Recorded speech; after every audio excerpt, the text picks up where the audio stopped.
Imaginez entrer pour une chirurgie de routine de la colonne vertébrale et ne plus jamais marcher.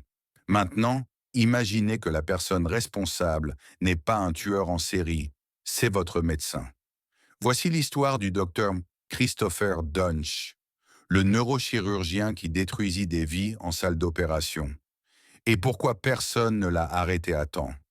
Christopher Dunch était censé être une star montante de la neurochirurgie. Né dans le Montana, élevé à Memphis, Tennessee, il obtint à la fois un MD et un PhD. Sur le papier, il semblait être un génie, mais derrière le CV, c'était le chaos.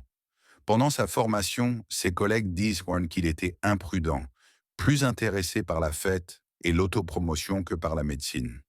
Il aurait utilisé de la cocaïne et du LSD, même juste avant les chirurgies.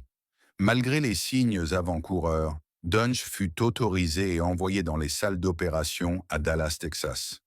Entre 2011 et 2013, le docteur Dunch a opéré près de 40 patients. 31 ont été blessés, 2 sont morts, et beaucoup ne marchèrent jamais plus. Jerry Summers, son ami d'enfance, est resté tétraplégique après que Dunch a sectionné une artère critique. Kelly Martin est morte sur la table d'opération.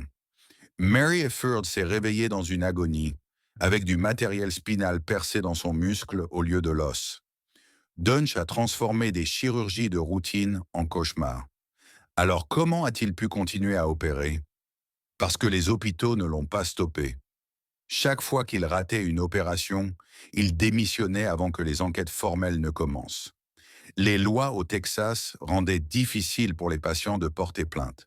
Et le conseil médical a mis des années à agir. Dunch est passé d'hôpital en hôpital, laissant derrière lui une traînée de corps brisés. C'était un système construit pour protéger les médecins, pas les patients. Enfin, en 2013, le conseil médical du Texas lui a retiré sa licence. Mais ce n'était pas suffisant. Dans un geste rare et sans précédent, Dunch a été inculpé pour agression criminelle avec une arme mortelle, cette arme étant son scalpel.